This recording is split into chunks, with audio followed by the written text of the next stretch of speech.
हो, एवढा पसारा कोणाचा आवरला आणि का? ते तुम्हाला पुढे हळू-हळू कळेलच. तर हाय फ्रेंड्स, मी अश्विनी. स्वागत आहे आजच्या या ब्लॉगमध्ये. तर इथे थंडी आलेली आहे, तर बाळासाठी कपड्यांची अशी खूप गर्दी झाली होती. तर मी असं स्वेटर हे सेपरेट काढलं. तर त्याच्या ज्या काही पॅन्ट्स आहेत नवीन फुल पॅन्ट्स, ते मी असं सेपरेट सॉर्टिंग करून ठेवलं.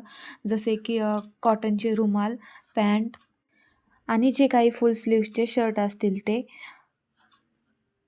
त्याला स्वेटर 3-4 प्रकारचे आहेत, तर ते स्वेटर असे बाजूला काढून ठेवले.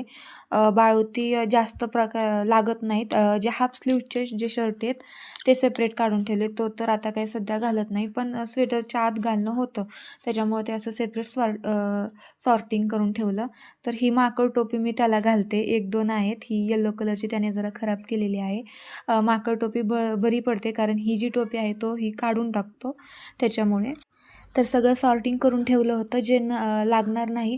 जसं की हे क्लोथ डायपर मी Mishoवरून मागवले होते.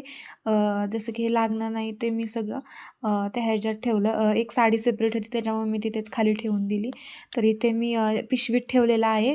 त्यात न लागणाऱ्या टोप्या आणि जे काही सॉक्स आहेत एक्स्ट्राचे, ते मी त्यात ठेवलेले आहेत. तर अशा प्रकारे मी चैन लावून घेतली आणि ते ठेवून दिलं. तर बाळाच्या या बास्केटमध्ये जे डेली लागणारे जे कपडे आहेत, स्वेटर, सॉक्स, मोजे ते ठेवलेले आहेत. इथे सगळं आवरून झाल्यावरती मी कपाटात ते व्यवस्थित ठेवून दिलं.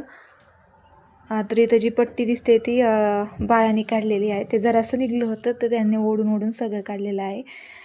तर इथे सगळं आवरून झाल्यावरती मी एक ही खेळणी कुठे ठेवावी म्हणत होते, पण ते सुद्धा मी ते क्लोथ बॅगमध्येच ठेवलं. बॉक्स काही आणला नव्हता. तर ते जे गुड नाईटचा बॉक्स आहे तो मोकळा, त्यात काही असं वेगळं नाही आहे. तर इथे मी टेबल स्वच्छ करून घेतला.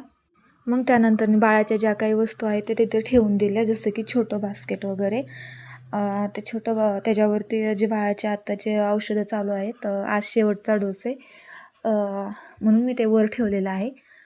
ज्या काही डेली गोष्टी लागणार आहेत ते मी वरच ठेवते बाळासाठी. जसं की वाईप्सचं पॅकेट, पाण्याची बॉटल, औषधे आणि हे एक छोटंसं हातमोजे राहिलं होतं, ते कुठं ठेवावं काही कळलं नाही. इथं पसारा पडलेला होता, एवढंसाच राहिला होता. तर हे बाळाचे ब्लँकेट घडी घालून ठेवले. सध्या थंडी आहे, त्याच्यामुळे मी त्याचे सगळे ब्लँकेट बाहेर काढलेले आहेत. तर इथे घडी घालून ठेवलेलं.